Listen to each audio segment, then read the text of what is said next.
창세기 22장 15절에서 19절 말씀을 다 같이 한 목소리로 봉독하시겠습니다. 시작. 여호와의 사자가 하늘에서부터 두 번째 아브라함을 불러 가라사대 여호와께서 이르시기를 내가 나를 가리켜 맹세하노니 내가 이같이 행하여 내 아들 내 독자를 아끼지 아니하였은즉 내가 내게 큰 복을 주고 내 씨로 크게 성하여 하늘의 별과 같고 바닷가의 모래와 같게 하리니 내 씨가 그 대적의 문을 얻으리라. 또 내 씨로 말미암아 천하 만민이 복을 얻으리니 이는 내가 나의 말을 준행하였음이니라 하셨다 하니라. 이에 아브라함이 그 사환에게로 돌아와서 함께 떠나 브엘세바에 이르러 거기 거하였더라. 아멘. 기독교는 예수님께서 십자가에 돌아가시고 그리고 부활하셨기 때문에 기독교가 있습니다. 그러니까 기독신앙에 있어서의 절대는 주님의 십자가의 신앙과 부활의 신학이에요. 그래서 기독교를 십자가의 종교다 또는 부활의 종교다 그렇게 표현하는 것은 당연합니다. 그런데 문제가 되는 것은 예수님은 그냥 기독교가 해석하는 것처럼 느닷없이 십자가에서 죽으시고 부활하신 게 아니에요.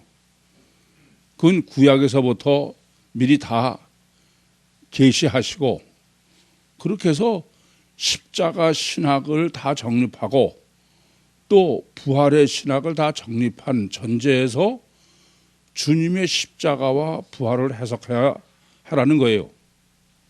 그런데 제가 보면은 기독교가 절대적으로 성경이고 또 십자가요 부활의 신학 종교라고 그러면서 전혀 구약에서부터의 이미 계시된 십자가 신학과 부활 신학이 전혀 아니에요. 그건 전혀 상관없이 마치 느닷없이 주님께서 십자가에서 죽으시고 부활하셔서 그래서 기독교가 있는 것처럼 그렇게 해석하는 것 때문에 기독교가 전혀 기독교가 아니에요. 전혀 성경적으로 상관없는 종교다 그런 말씀입니다.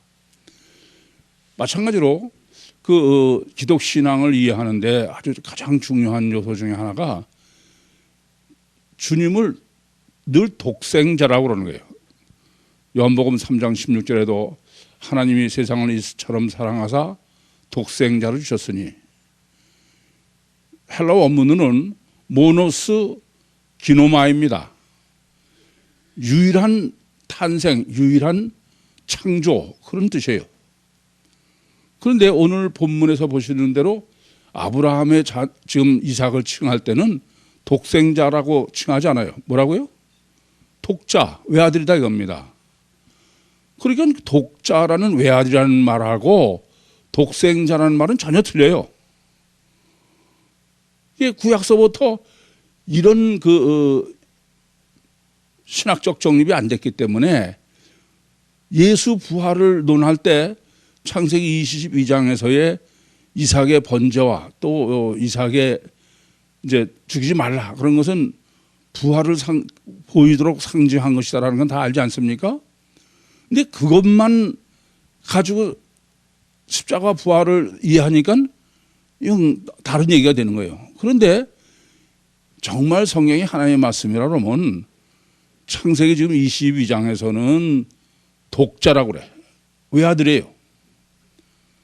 그런데 성경은 예수님을 독자라고 그러잖아요. 늘 독생하시냐. 영어로는 only begotten이고 헬라 원문에는 유일한 탄생. 그래서 제가 그 독생자를 정리해 드릴 때 독생자라는 의미는 하나님은 전능하심에도 불구하고 육신으로 있고 이 땅에 오시는 것은 단 한 번밖에 못하게 설정해 놓으셨다. 근데 그 단 한 번에 오신 물 독생하신 하나님이라고 그런다.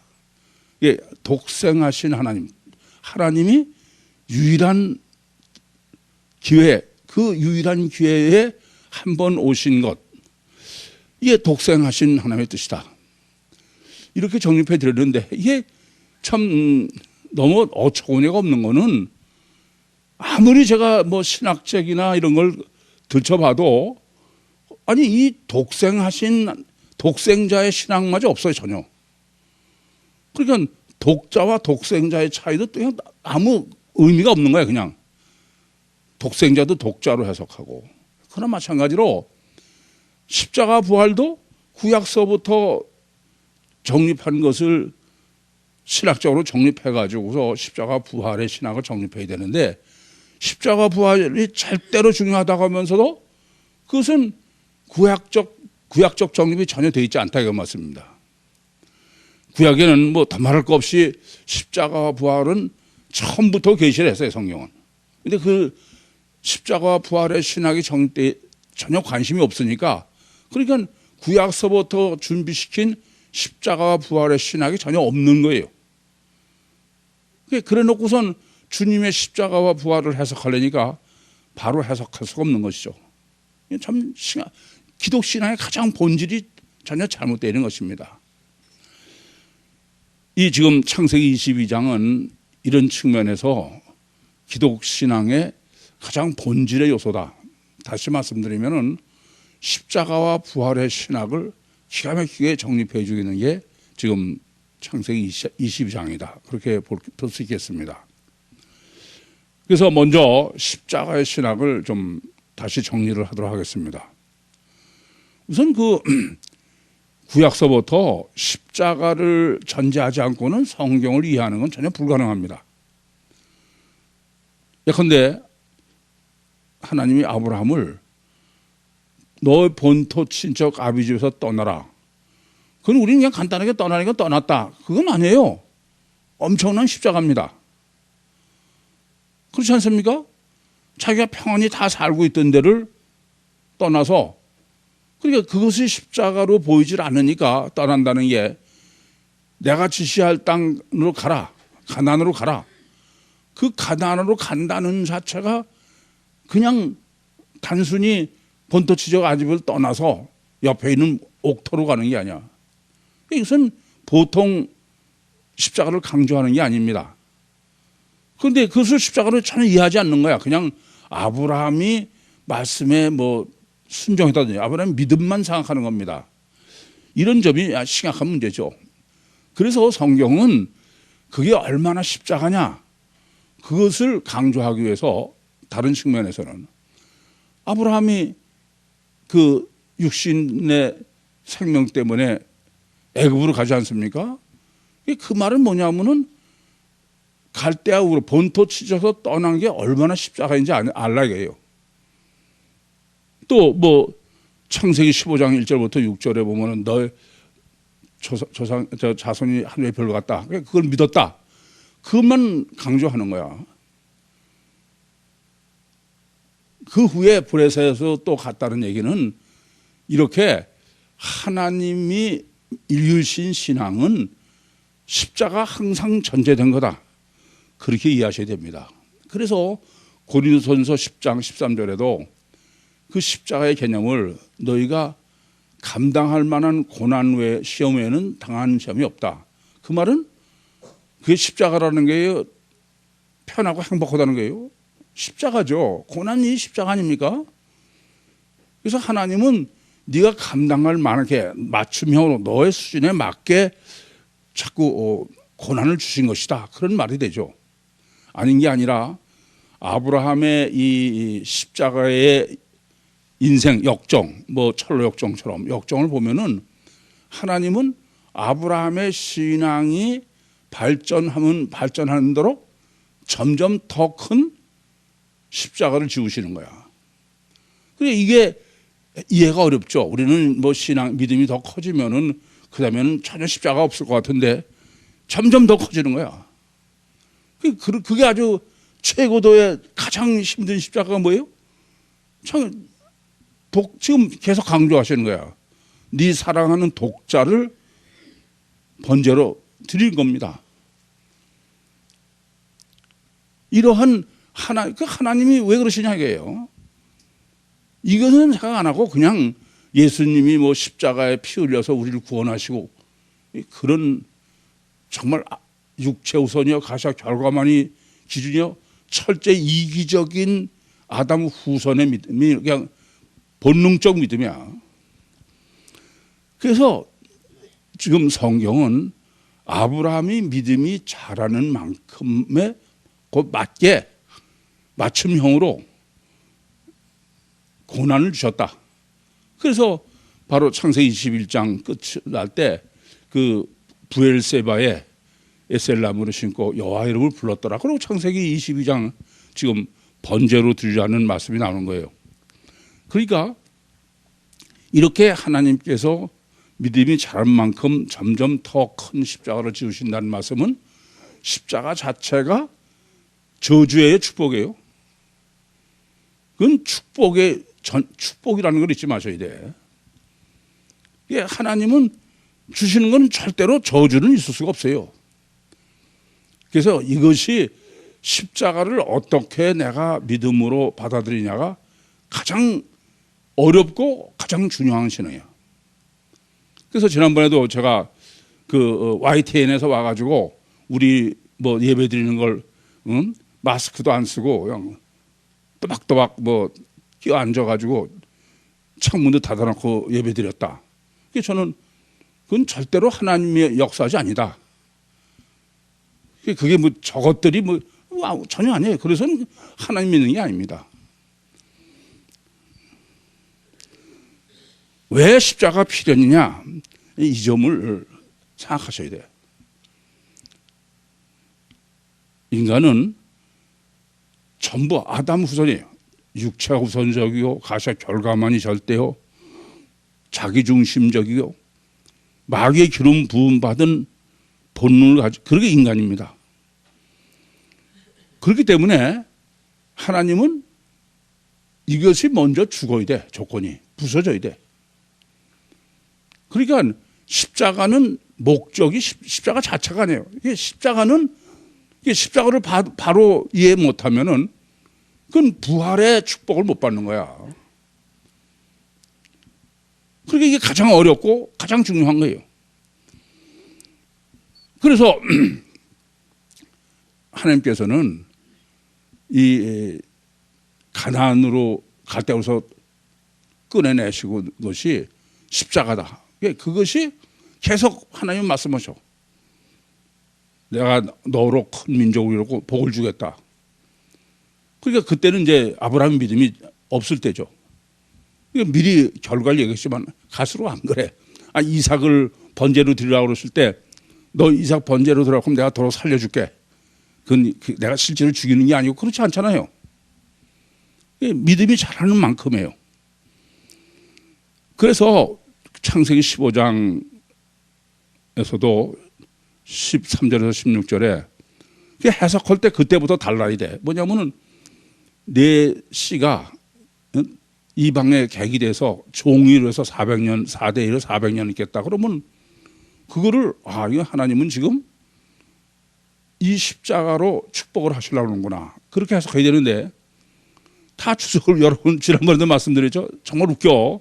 무슨 뭐 다른 거는 다 쪼개서 하나님께 드리려는데 드렸는데 새는 뭐 쪼개지 않고 모가지를 비틀어 가지고서 그래서 그 벌로 뭐 400년 동안 종살. 이게 일반적인 해석이야. 십자가하고는 아무 상관이 없는 해석을 하는 거야. 하나님은 애굽의 종이 절대로 필요해서 그런 거예요. 그걸 모르면은 전혀 성경적 신앙이 불가능해요. 여러분도 다 마찬가지예요. 고난 당할 때가 가장 어려운 거죠. 그래서 하나님께서는 애굽에서 나와서 그냥 가나안 들여보내지 않으셔. 40년 광야를 지나게 하시는 거예요. 그러니까 이스라엘이 멸망해가지고 바벨론 포로로 갈 때도 그게 축복인 줄 알아야 돼. 그게 안 됐기 때문에 오늘까지 이스라엘이 이 모양인 거예요.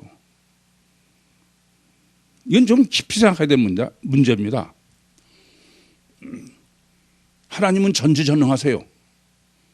절대선 절대의셔. 알파야 오메가세요. 최선으로만 하시지 절대로 차선을 하실 수 없는 분야. 그런데 그런 우선 제가 이것은 귀도 아프도록 여러분이 들으시지만 아니요. 그냥 습관적으로 들으시는 라는 말씀이 아닙니다. 그런 분이 십자가를 지었다. 그 생각을 해야 돼. 조금 전에도 말씀드렸지만은 YTN에 와서 뭐 이랬다. 뭐 그러니까 제가 경찰서에 가서 조서를 꿀 때도 봐라 너 이게 뭐냐 이런 식이야. 저는 생각하고 전혀 틀리죠. 여러분 이 점을 깊이 아셔야 됩니다. 하나님은 전지전능하시고 절대선 절대의신 하나님이 항상 드릴 말씀대로 나보다 나를 더 잘하셔. 그분이 나한테 가장 좋은 것으로 주셨다. 그 실학이 안 돼가지고는 그건 절대 안 되는 거예요. 그래서 늘 제가 말씀드리죠. 뭐든지 잘 됐어. 뭐 시험에 합격해서 뭐 부자가 됐어. 무슨 출세해서. 그래서 하나님을 뭐 영광 아니에요. 홍해를 건너와서 하나님을 찬양한 게 하나님을 찬양한 겁니까? 아닙니다. 정말 십자가 때 정말 하나님 감사합니다. 그 믿음이 안 되면 그건 전혀 아닌 거예요. 이 점을 아셔야 됩니다. 저는 그렇게 생각해요. 아니 왜 주님이 이 땅에 오셔서 십자가를 꼭 지셔야 되나? 그게 하나님의 최선이다. 그렇게 최선이라니까 기결하는 짓이 뭐 육신의 피를 흘려서 구원받는다. 여러분 성경은 욥을 뭐라고 그래요? 욥은 의자 이 세상 가장 하나님 보시기 정직해. 그런 사람이 끔찍한 고난을 당하는 거예요. 전 욥기를 볼 적마다 어떤 측면에서 아슬아슬해. 왜냐하면 욥이 곧 턱걸이에서 떨어지는 건 아닌가. 괜히 뻔히 알면서도 그런 생각이 들어. 그러면서 그렇지 않은가 유심히 봐요.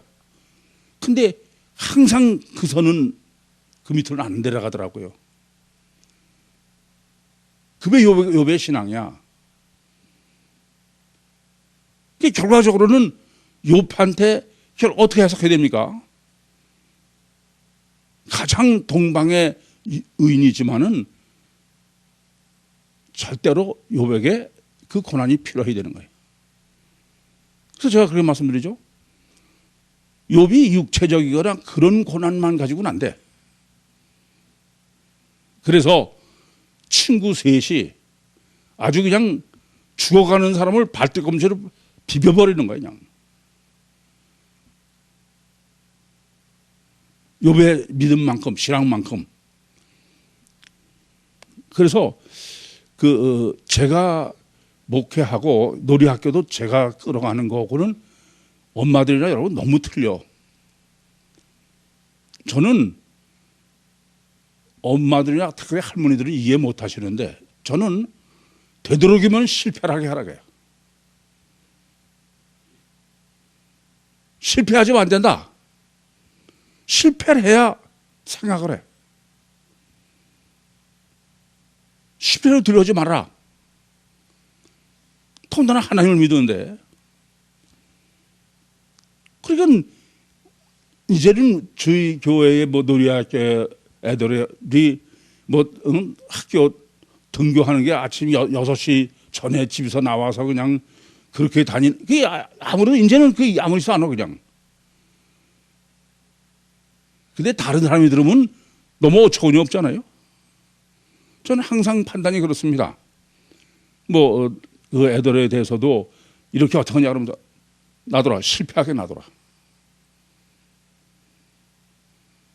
지금 하나 때 실패하면서 얻는 거는 어른 가서 100개짜리 실패해도 못 얻어. 그게 뭐예요? 십자가 신앙이에요. 아시겠습니까? 세월호에서 끔찍하게 죽어간 개들은 자라면서 실패의 축복을 못 받은 애들이야. 십자가 신앙이 안 되고 기독 신앙 그건 절대 없습니다. 거기에 믿음이 필요한 거예요. 거기에 믿음 없으면 그건 믿음 없는 거예요.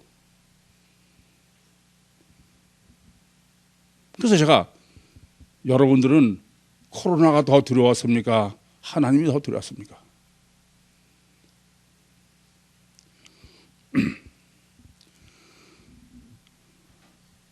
우리가 십자가를 바로 이해해야 되는 것은 하나님은 천지전능하시고 절대선 절대의시고 알파요 오메가이시고 최선을만 하시 차선을 할 수 없는 분이야. 그분이 십자가를 절하고 그러셨다. 그러면 하나님은 십자가 절대 목적일 수가 없어요. 뭐가 목적이에요? 부활이 목적이야. 그러니까 십자가를 질 때 부활의 믿음으로 져야지 이를 악물고 지라는 얘기 아니에요.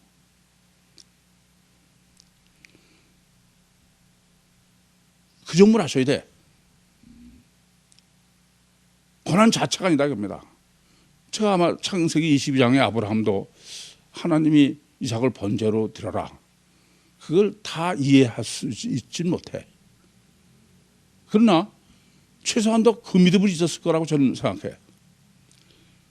전지전능하시고 절대선 절대의시고 알파요 오메가이신 하나님, 나보다 나를 더 잘하시는 하나님, 최선을만 하시지 차선을 할 수 없는 하나님, 그분이 독자를 드리라고 그랬으면 하나님이 맞지. 스스로 그 십자가를 내가 받아들이는 믿음이 있어야 된다 그런 말씀입니다. 그게 아니면 절대 불가능한 거야. 십자가가 편한 게 아니에요. 예수님도 십자가에서 엘리 엘리 라마 사박다니 하지 않았습니까? 여러분이 이걸 모르시면 성경은 이건 일관된 것입니다. 여러분이 성경을 앞으로 읽으실 때도 참고가 될까 봐. 성경은 왔다 갔지 않아. 아주 십자가 부활은 완전한 법칙이에요. 예, 여러분들이 혹시 다 그렇게 보셨으리라고 생각합니다만은 그러시지 못한 분이 있을까 봐 법칙을 하나 명백한 거를 알려드리죠.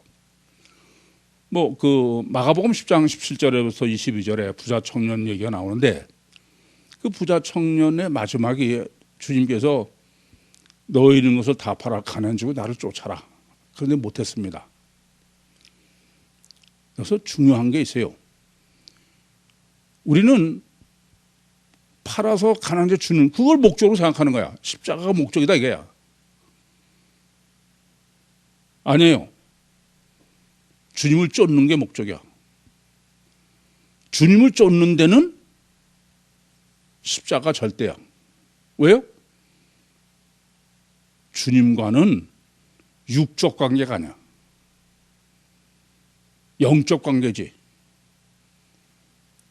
그래서 제자들을 부르실 때도 이건 다 일관돼.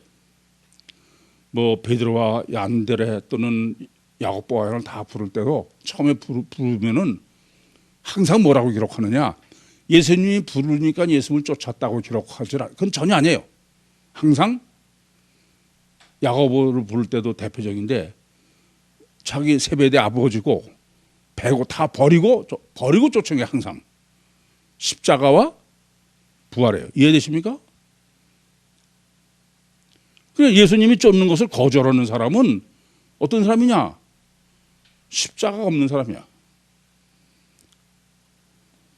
마태복음 8장에 보시면은 한 서기관이 예수님께서 제가 어디로 가셨는지 쫓겠습니다. 안 된다는 거예요. 쫓지 말아야 돼요. 왜요? 아마 그 서기관이 선생님 저 있는 건 다 버리고 주님을 쫓겠습니다. 그러면 쫓으라고 해요. 제 말이 무슨 말씀인지 이해되십니까? 십자가가 없는 부활, 그건 부활이 아니에요. 이건 그 후에도 항상 같아. 예컨대 거라사 지방에 귀신 들린 사람은 귀신 내쫓으세요. 그 귀신 내쫓으신 사람이 줌을 쫓겠다는 게 안 된다, 가라 이게. 왜요? 쫓는 거, 부활만 그 사람은 원하는 거야. 그 사람이 저는 이제 모든 걸 다 버리고 예수님을 쫓겠습니다. 그러면 쫓으라는 거예요. 소경 바디메도 마찬가지예요. 겉옷을 버리고 쫓아간 거예요. 이건 예외가 없습니다, 성경에. 그런데 다 안 보이는 거야, 이게. 예수가 그냥 십자가에 죽고 부활했다는 거예요. 그러니까 십자가의 의미와 부활의 의미가 전혀 틀려지는 것이다, 그런 말씀이에요. 그래서 성경은 법칙으로 정립하지 않으면 그건 성경으로 정립한 것이 아니다, 그런 말씀입니다. 그래서 항상 조건이 있는 거예요. 먼저 반드시 십자가 있어야 돼. 부활을 전제로 했다는 믿음이 아니면 그건 안 돼. 그 당시에 미리 부활 보여주세요. 먼저 본문에도 독자를 번제로 드렸기 때문에 축복을 하신다 이겁니다. 그러니까 창세기 10장도 마찬가지예요. 갈대아우를 떠나라는 게 십자가로 먼저 볼 수 있어야 돼. 그래야 너로 큰 민족을 이루겠다. 만민의 복이 되겠다. 그렇게 말씀하신다는 법칙을 알아야 합니다. 여러분이 성경을 이해하실 때 종교적으로 이해하느냐 또는 영적이요 성경적으로 이해하느냐의 차이는, 종교적은 그냥 사건으로만 끄집어내 그거로만 해석을 하는 거야. 제가 코끼리라고 말씀드리지만 성경은 전지전능하시고 절대선 절대의시고 알파요 오메가이신 하나님의 말씀이야. 그럼 그건 법칙이지 무슨 될 수가 없는 거예요. 그걸 정립하지 못하고 그런 생각을 하지 못하면은 그건 유신신앙이 아닙니다. 그건 아무리 여러분이 영적인 것 해도 그건 전부 아니에요. 종교야. 그걸 잊지 마셔요.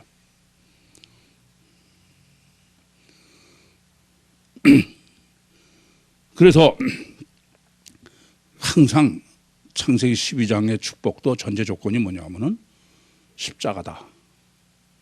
창세기 애굽에서 나와가지고서는 이제 뭐 땅이 좁은데 우리가 롯과 같이 지내기가 힘드니까 좀 우리 서로 헤어져서 가자. 그럴 때 성경은 일부러 롯이 선택한 데는 어떤데요? 애굽과 에덴 동산 같더라 그런 거예요. 십자가가 없는 부활만 축복만 택한 거예요. 근데 아브라함은 가나안을 택해. 그러고 나니까 하나님께서 동서남북을 다 봐라. 내게 주겠다. 이 법칙을 항상 잊지 마셔야 돼. 오늘 본문도 그 아닙니까? 뭐라고 그래요? 내가 네 사랑하는 네 독자를 먼저 내 말을 듣고 번제로 드렸다. 그래서 너에게 만민의 복을 주겠다. 입니다. 다시 보면 이런 거예요. 지금 제가 아브라함의 십자가의 역정, 믿음의 역정을 말씀드리는 것은 창세기 12장 1절에서 2절의 약속을 지금 다시 하셔. 그렇지 않습니까? 무슨 말씀이냐? 이 창세기 12장 1절에서 2절은 아브라함에게 있어서의 어떤 측면에서는 관념이에요. 그게 이제 실제가 된 거야. 그 발전, 십자가의 발전과 믿음의 발전과 부활의 발전을 지금 창세기 12장부터 22장까지 지금 정리해 주고 있는 게 본문입니다. 그래서 제가 조금 전에도 말씀드렸지만 성경을 원리적으로 코끼리로 봐야 성경이다. 그래서 항상 예수님의 제자도를 말씀하실 때 마태복음 10장 24절 말씀처럼 아무든지 나를 따라오거든 자기를 부인하고 자기 십자가를 지고, 그게 십자가고 주님을 따른다는 게 뭐예요? 그게 부활이야. 주님의 축복을 받는 거예요. 누가복음 14장 같으면은 네 형제나 자매나 그걸 나보다 더 미워하고 나보다 더 사랑하면 안 된다. 철두철미하게. 그러면 왜 이렇게 성경은 꼭 먼저 십자가가 있고 반드시 부활이 있느냐? 이것을 이제 본문에서 완결을 줘야 돼. 그건 왜 그러냐? 그건 사실은 이미 창세기 17장에서 할례의 신학으로 정립해 준 겁니다. 왜냐하면은 인간은 이중체야. 육체 우선 속에 주체인 영이 들어있는. 근데 하나님하고의 관계나 주체는 속 사람이지 겉 사람이 아니다 이게. 근데 육체 우선이기 때문에 겉 사람은 반드시 죽어야 돼. 그게 이중체로 사람을 태어나게 하신 무할례 상태에서 겉사람이 죽어야 되는 십자가로 죽어야 속 사람이 산다. 그게 할례예요. 양피를 베는 게.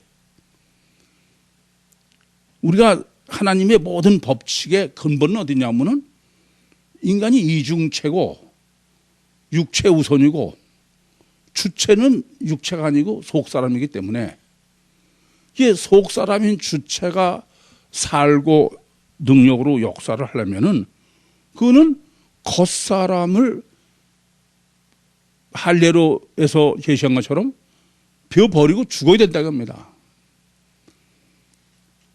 그렇게 하면 절대 안 된다고 해요. 그러니까 예수의 부활과 십자가도 육이 죽어야 예수님 속에 계시던 하나님이 탈출하시는 거예요.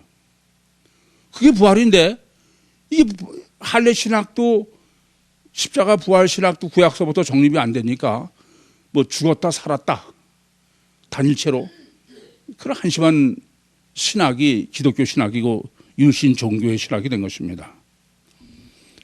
인간은 무엇보다 가장 절대 문제는 능력이에요. 그래서 제가 늘 겉사람은 뱁새인 육체 우선. 창세기 2장 7절을 해석할 때도 무화과나무 잎을 해서 그거는 허리띠를 능력이 육의 능력은 형편없는 것이다. 그거는 보이니까 대단한 것 같아도 실제는 초월적 능력인 영이 진짜 능력이다. 그건 믿음으로 육을 십자가를 못 박아야 돼. 그래야 초월적 능력인 속 사람의 능력으로 초월적 능력으로 자가 되는 것이다. 그게 성경이 십자가 부활의 능력의 법칙인 것입니다. 그런데 이제 본문은 거기까지가 아니야. 지금 여러분들이 읽으시면서 조금 난해한 부분이 보시면은 축복을 하시면서 너가 대적의 문을 얻겠다고 그래. 대적의 문. 그래서 본문은 대적의 문의 신학을 정립하지 않으면 본질적으로 하나님께서 지금 아브라함에게 하시는 축복의 뭔지가 정확하지 않습니다. 그래서 먼저 대적의 신학부터 정립하겠습니다. 하나님은 왜 강자라든지 또는 무슨 죄라든지 이렇게 말씀하지 않고 대적이랄 거예요. 대적이를 강조하는 이유가 뭘까요? 우선 이 점을 아셔야 돼. 대적이라는 것은 나하고 관계성이 왼수라는 뜻이지 상대방이 무슨 악하다거나 죄가 있다 하는 뜻이 아니에요. 그러니까 원수야 나하고 관계성의 문제다 이겁니다. 제가 참 답답한 거는 항상 성경은 원수냐 대적이냐 관계성에 초점이 맞춰 있지 네가 뭐 도덕적으로 선하냐 악하냐가 아니에요. 하나님하고의 관계성이 나빠지면은 도덕적으로 나빠지죠. 그건 결과론이고. 그러니까 항상 하나님은 원수의 문제고 대적의 문제예요. 이 점을 잊지 마셔야 됩니다. 사랑과 미움의 문제예요. 시기와 질투의 문제예요. 그 점을 잊지 마셔야 돼. 왜 그러냐? 성경이 초점을 맞추는 것은 지금 대적의 문을 얻겠다는 대적은 너한테 원수야. 그것은 인간관계에 있어서도 인간에 있어서도 관계성이 절대다. 하나님에 있어서도 관계성이 절대다 그런 말입니다. 사실 그래요. 우리는 뭐 저 사람이 악하니 선하니 그런 말을 하지만 그렇지 않아요. 요새 내로남불이라는 말이 너무 많이 남용되고 있는데 고슴도치도 지 새끼는 하마마다고 인간은 다 지편이면 옳게 보이는 거야. 난 요새 뭐 말도 안 하는 어거지를 쓴다고 뭐 신문에서 막 공박하는 사람 있죠. 객관적으로 보면 그럴 것도 돼. 근데 나는 그렇게 생각 안 해. 그게 아니라는 얘기 아니라 저 사람은 저럴 수밖에 없다. 내가 저 입장인데도 그렇다. 무슨 객관적으로 선하고 악이 무슨 중요해. 내가 사느냐 죽느냐 내 편이 아니냐가 더 중요하지. 안 그래? 그게 인간이에요. 그래서 인간에 있어서도 하나님께서도 가장 절대적인 문제가 되는 것은 관계성의 문제다. 그래서 욥기 35장 5절부터 7절에도 야 네가 선하거나 악하거나 그게 하나님 무슨 상관이야 도대체. 네가 의롭다고 그래서 뭐 하나님이 그게 무슨 상관이냐. 그렇게 말씀하고 있는 거예요. 그런데도 성경이 아무리 그래봐야 소용없어. 인간은 여전히 하나님 저도 실제로는 그러면서 선하냐 악하냐라는 잣대로 그래서 무슨 정의 사회 무슨 뭐 정의 무슨 사도 뭐 정의 사회 구현이라나 정의로운 대한민국 참 거의 저는 누가 정의롭다는 말을 강조하면 그때부터 저는 아무것도 모른다 이게 사기친다 이겁니다. 두 번째는 대적의 문의 문제, 문의 신학입니다. 이 참 문제가 되죠. 이 지금 대적의 문이라고 그러려면은 그럼 뭐예요? 대적의 집의 문이에요? 성의 문입니까? 근데 대적의 문이라는 거야. 하나님의 말씀이라 그러면서 여러분 그냥 읽으면서 그러지 않았어요 혹시? 성의 문이라 그렇게 생각했습니까? 그건 아니죠. 이건 대적의 문이라는 거예요. 그래서 우선 문의 신학을 정립하면 여러분은 마태복음 7장 13절부터 14절에 제가 통천문이라는 제목으로 그 옛날에 문의 신학을 잘 정립해 드린 것 같아. 문이라는 것은 문을 통과하면 상황이 다 바뀌는 거예요. 완전히 바뀌는 거예요. 그 전과 그 후가. 그러니까 완전한 혁명적 전환 그런 의미죠. 가치관이 바뀌고 완전히 뒤집어지는 그런 의미입니다.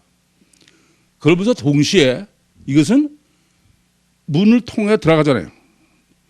시작이요, 기초요, 모든 것이다 그런 뜻입니다.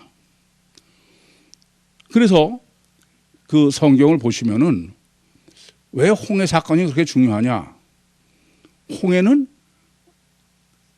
애굽과 구별하는 거예요. 그 홍해가 무슨 의미예요? 문이야 문. 그걸 통과하면 이제 완전히 다른 게 되는 거다 이게요.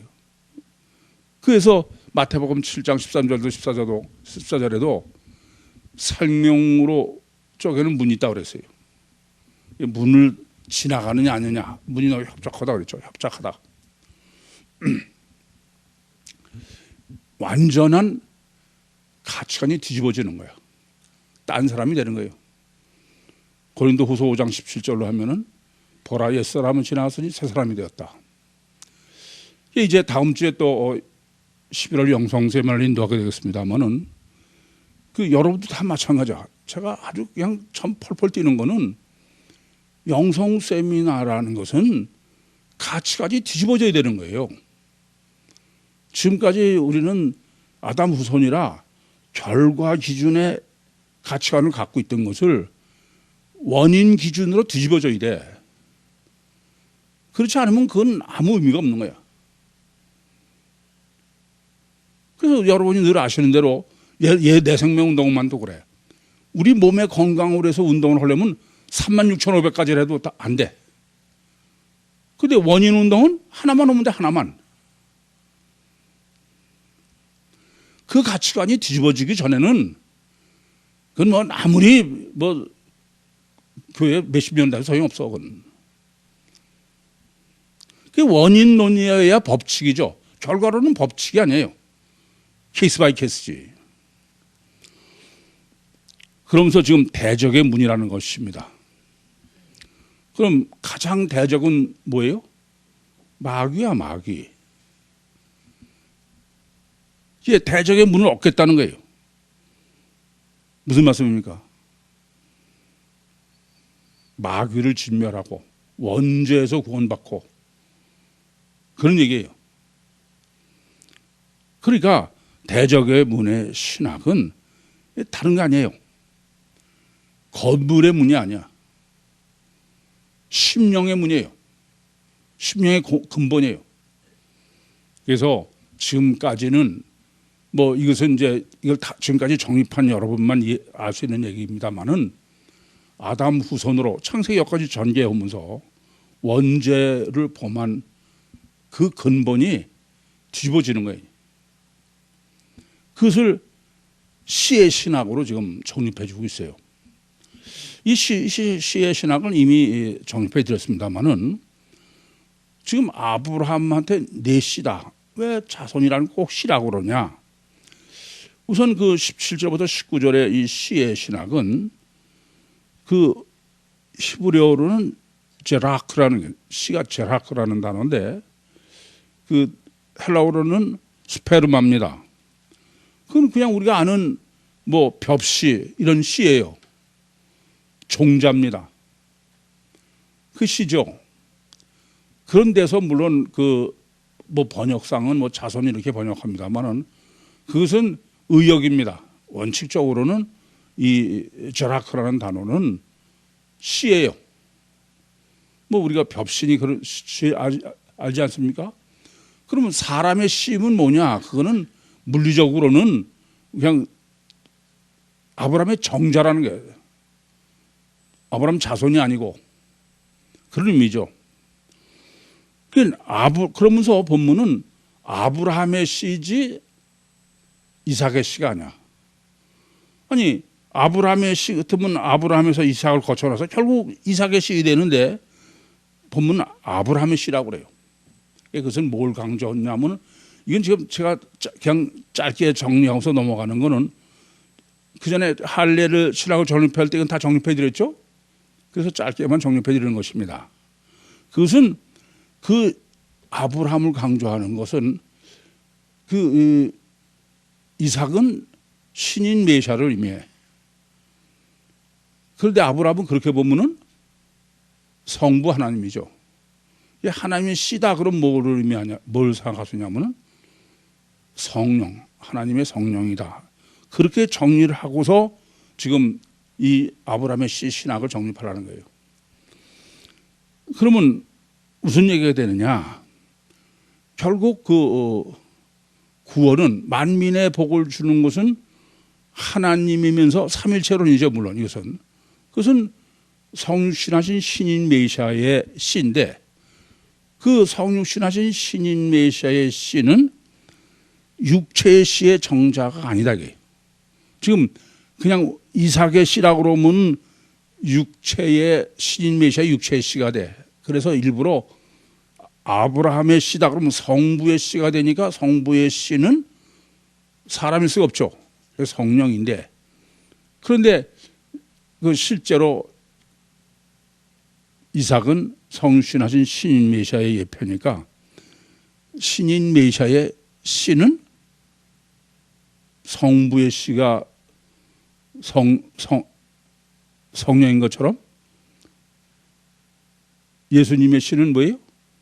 보혜사 성령이죠. 이게 보혜사 성령에 의해서 지금 만민 모든 사람에게 복을 받는다. 이게 무슨 말씀이냐면 구원은 성부 하나님의 성령으로 구원받는 게 아니고 뭐로? 예수님의 보혜사 성령으로. 이게 그것을 마지막에 19절에 브엘세바에 가서 거했다고 해요. 이게 네가 나의 말을 준행했다 18절에. 그래서 이제 복을 주신다 그러면서 19절에는 브엘세바에 가서 거했다. 브엘세바가 무슨 뜻이에요? 맹세의 섬에 맹세의 셈이야. 심령 속이 보혜사 성령으로 거듭나는 것의 가시적이다. 그래서 내게 큰 복을 준다. 여러분, 저는 이 본문을 보면서도 항상 마찬가지입니다만은 결국은 이 하나님의 아브라함에게 지금 약속하시고 본 모든 민족에게 모든 사람이 너로 인해서 복을 받겠다는 것은 그럼 궁극적으로는 언제 어디입니까? 종말 때에 그 전까지는 아직도 아니에요. 종말 때에 모든 사람 종말에는 다 구원할 수 있는 최대하고서 끝내는 거야 되니까. 그러고 여러분 생각하셔야 돼. 내가 늘 여러분에게 종말 때 택하심을 입은 여러분 이렇게 말씀드려요. 이 종말 때 택하심을 입은 사람은 보통 축복받은 사람이 아닙니다. 첫째는 휴거의 축복을 받은 사람이야. 그전에는 구원받았어도 휴거하지 못하고 죽어야 되잖아요. 그런데 종말 때 택함 받은 사람은 죽음을 맛보지 않아. 안 그래요? 첫째는. 두 번째는 종말 때 택함 받지 않은 사람은 죽고 나서 지옥 가서 해봐야 소용이 없어. 근데 종말 때 택한 사람은 휴거하지 못했더라도 야, 이게 내가 잘못됐구나. 그래서 다시 구원의 기회가 있는 거야. 그게 성경적으로는 남은 자 14만 4천입니다. 물론 저는 여러분들이 휴거를 같이 하시기를 소원하지 남은 자로 계시길 원치 않아. 제 생각은 그래요. 우리는 몽땅 휴거할 사람이고 여러분 이후에 지금 말고 이후에 이제 이 복음이 확 번져서 그래서 그때 온 사람하고는 여러분은 신앙의 질이 전혀 틀려야 돼. 만약에 많은 사람이 한꺼번에 몰려온다 그러면 지금처럼 신앙 지도를 받을 수가 없어요. 그러면 얼마나 축복받은 건지 아셔야 돼. 휴거 신앙으로 준비하시고 모든 민족에게 이 복음을 내 생명을 전하는 사명을 감당하셔서 여러분께도 영광이고 모든 사람에도 복의 근원이 되시는 우리 모두가 되시기를 간절히 바랍니다. 마치겠습니다.